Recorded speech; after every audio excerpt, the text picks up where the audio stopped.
முதல்ல பத்திரிகை தொலைக்காட்சி ஊடக நண்பர்கள் எல்லாருக்கும் இந்த படத்தை புரிஞ்சுக்கிட்டு இந்த படத்தை பற்றி அத்தனை வரிகள் அத்தனை பாராட்டு வரிகள் எழுதி இந்த படத்தை கொண்டாடினவங்க எல்லாருக்கும் முதல்ல நன்றி.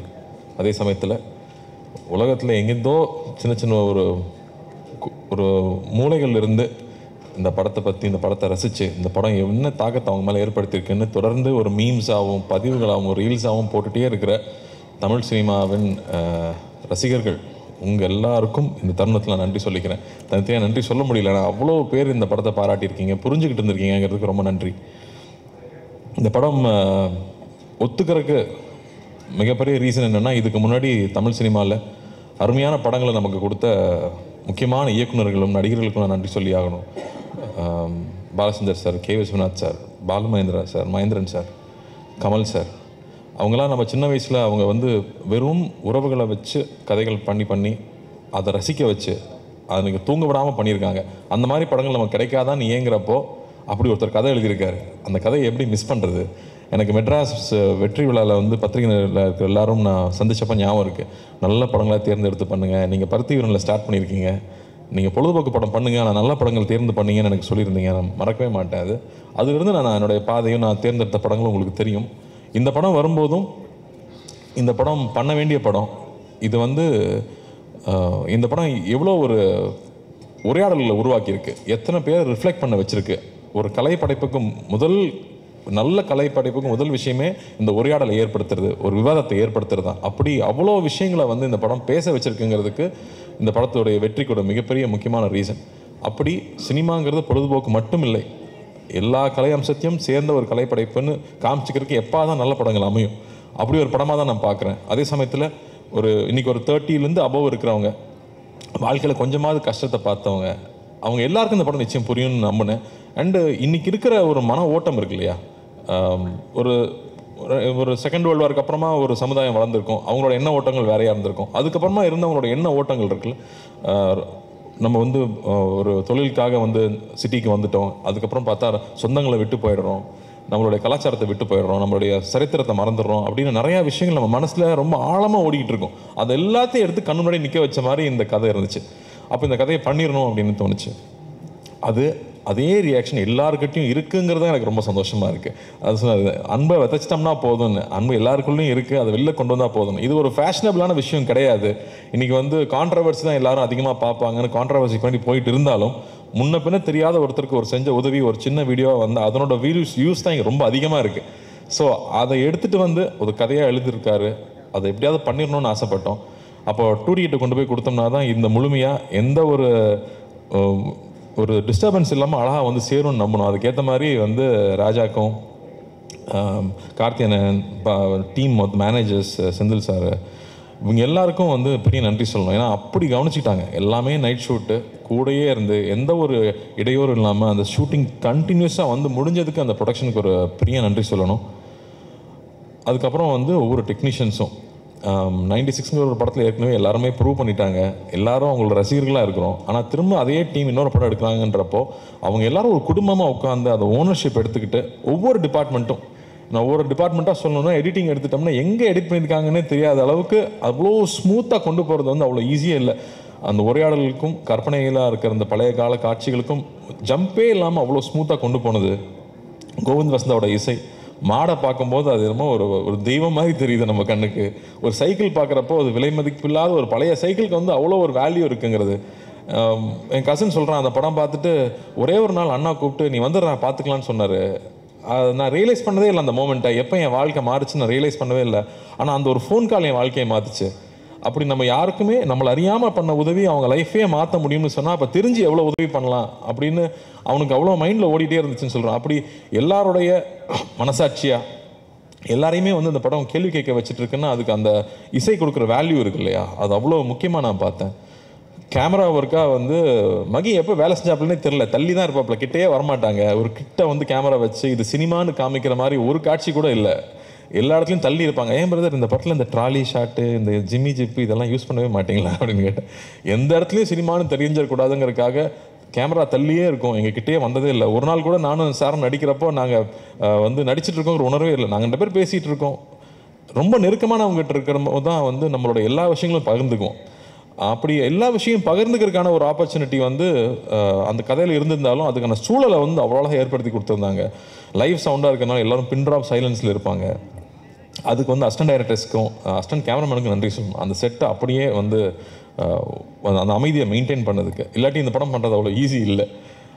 இல்லாட்டி அந்த மாதிரி ஜோன் அவுட்டாக உள்ளே போய் நம்மளுடைய சரித்திரமும் நம்ம சமூகத்தில் நகர்ந்த நிகழ்ச்சிகளும், ஏன்னா நமக்கு வராத வரைக்கும் அது பிரச்சனை இல்லைன்னு தான் நம்ம வாழ்ந்துட்டு இருக்கோம். ஆனால் வந்து உன்னை சுற்றி இருக்கிற விஷயம் என்றைக்காவது உன்னை பாதிக்கும் அப்படிங்கிறது வந்து நமக்கு பின்னாடி தான் இருக்கும். ஆனால் ஒருத்தன் அதை எடுத்து நம்ம கண்ணு முன்னாடி பேசுகிறான் இல்லையா, அப்போ தான் அதனோட சீரியஸ்னஸ் நமக்கு புரியுது.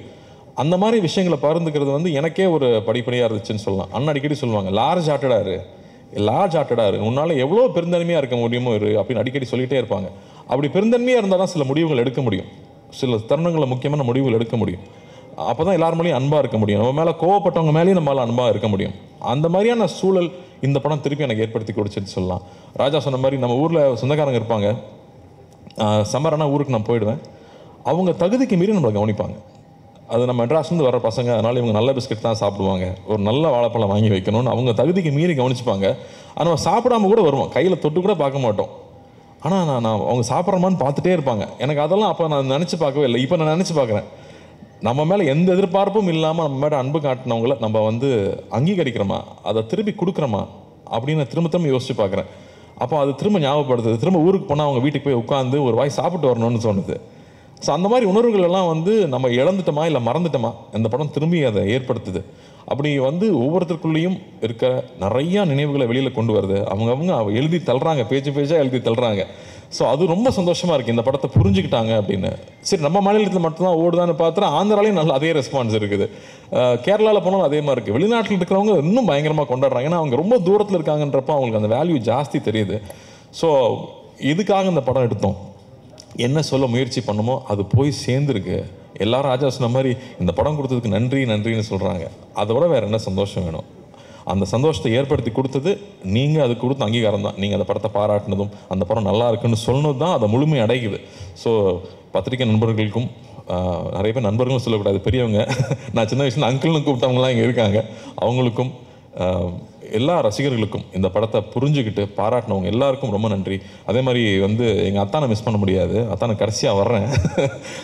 பட் பிரேம் அவரோட எழுத்து வந்து ஒரு ஹிஸ்டாரிக்கல் ஒன்று வச்சுருக்காரு, இப்போ நான் அப்டேட்டாக கொடுத்துட்றேன். ஒரு ஹிஸ்டாரிக்கல் ஒன்று வச்சுருக்காரு, அதை நடைய படித்து முடிச்சதுக்கப்புறமா யார் நீன்னு கேட்குற அளவுக்கு மரியாதைலாம் போயிடும்ல. ரொம்ப பிடிச்சி போச்சுன்னா, டே யாரா நீ எப்படா அப்படி எழுதுற, எனக்கு அவருக்கு ஒரே வயசு தான், நெக்ஸ்ட் டைட் அடிச்சிட்டாங்க.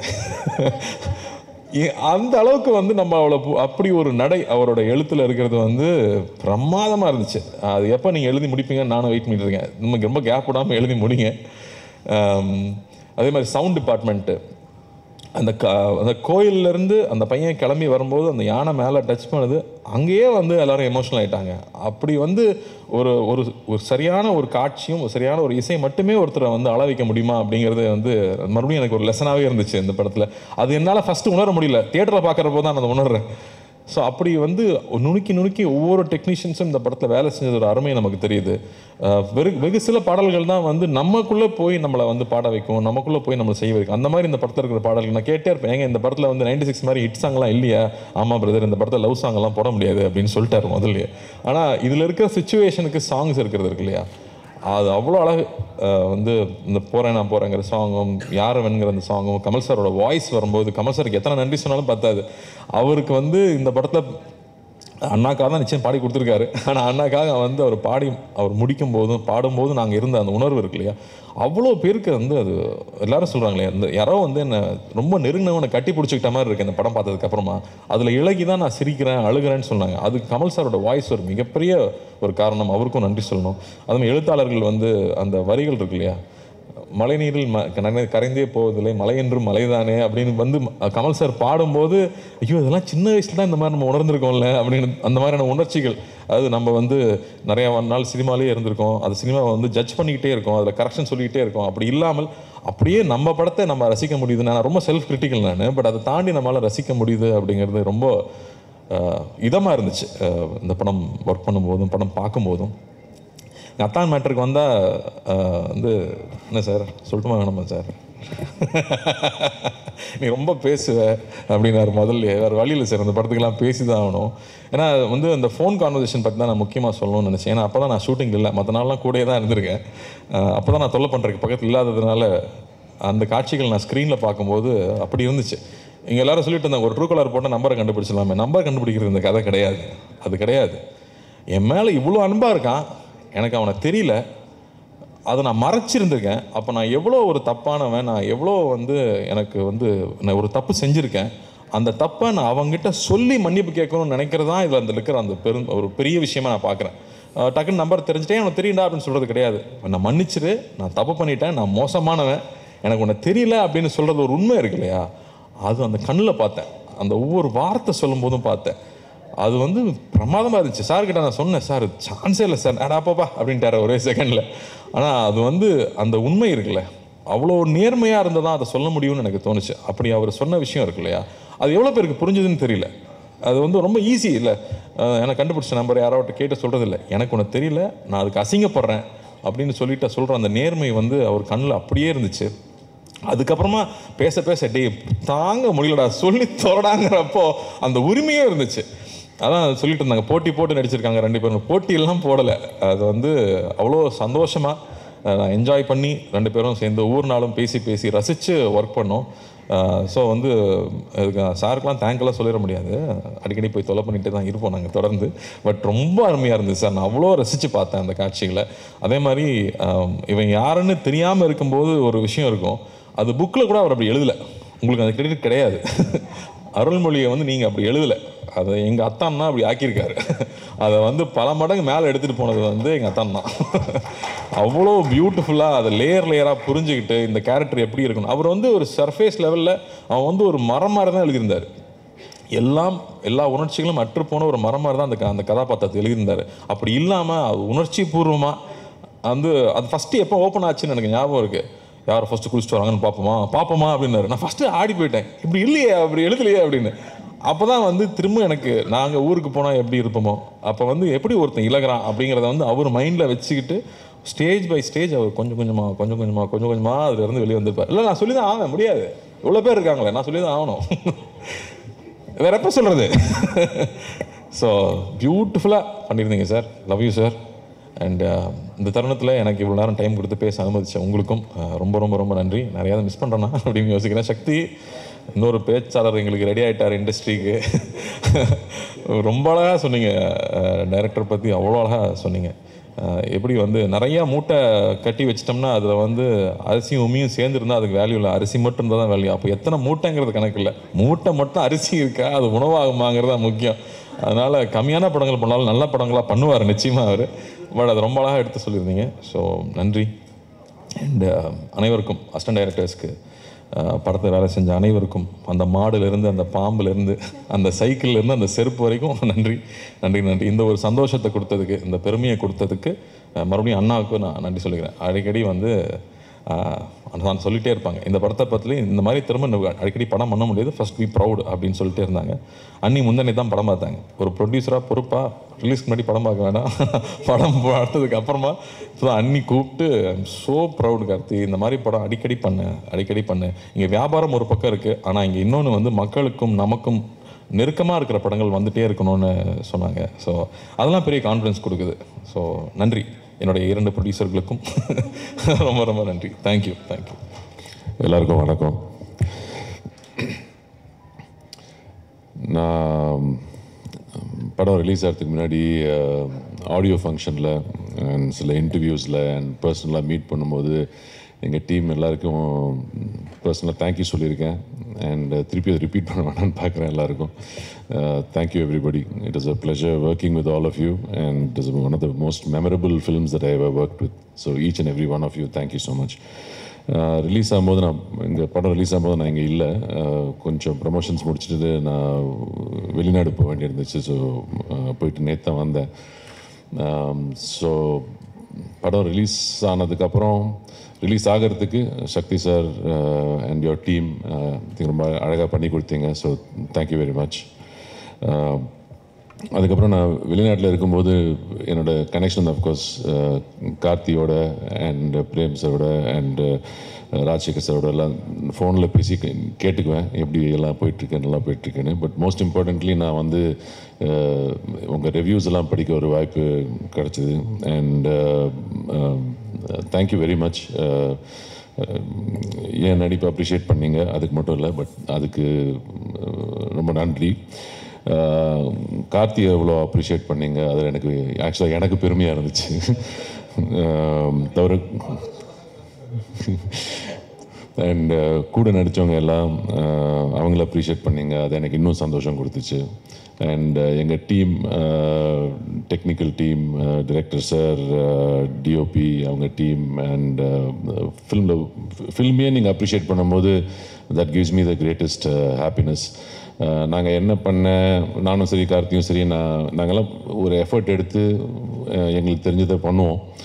அண்ட் பட் மோஸ்ட் இம்பார்ட்டன்ட்லி நோக்கம் என்னென்னா, படம் வந்து அவர் டிரெக்டர் எதிர்பார்த்த மாதிரி, நாங்கள் படித்து புரிஞ்சுக்கிட்ட மாதிரி அது வெளியே வரணும். நாங்கள் ஏதாவது நடிக்கிறோன்னு எக்ஸ்ட்ரா பண்ணி அதை கெடுத்துடக்கூடாது. இந்த ஒரு நோக்கத்தில் தான் நாங்கள் அப்ரோச் பண்ணோம் இந்த கேரக்டர்ஸ் எல்லாமே. அண்ட் ஒருத்தர் நாங்கள் ஒரு கார்த்தி சொல்கிறாரு, ஐ மீன் எனக்கு ஆனஸ்ட்டாக சொல்லணுன்னா எனக்கு யாராவது காம்ப்ளிமெண்ட் பண்ணால் எனக்கு எப்படி எடுத்துக்கணும்னு தெரியாது. ஸோ தேங்க்யூ ஃபார் நீங்களும் இன்ட்ரடியூஸ் பண்ணி விட்டீங்க, தேங்க்யூ. ஆனஸ்ட்டாக சொல்லணுன்னா நாங்கள் ஒர்க் பண்ணும்போது நாங்கள் ஒரு ஐடியா வச்சுருப்போம். இந்த கேரக்டர் வந்து கார்த்தி சொன்ன மாதிரி ஒரு கிராஃப், ஒரு ஊருக்கு வராரு, வந்துட்டு இது மாதிரி ஒரு கிராஃப் இருக்குது இந்த கேரக்டருக்குன்ற மாதிரி மனசில் வச்சுட்டு தான் போவேன்.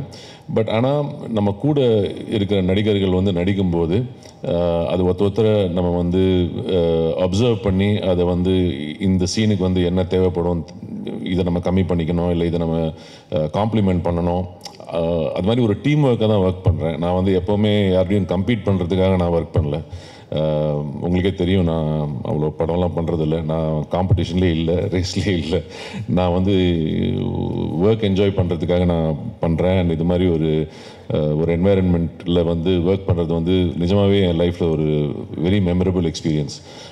இந்த மாதிரி ஒரு ஃபிலிமில் வந்து இந்த ஷூட்டிங் எக்ஸ்பீரியன்ஸே ரொம்ப என்ஜாய் பண்ணி பண்ணோம்.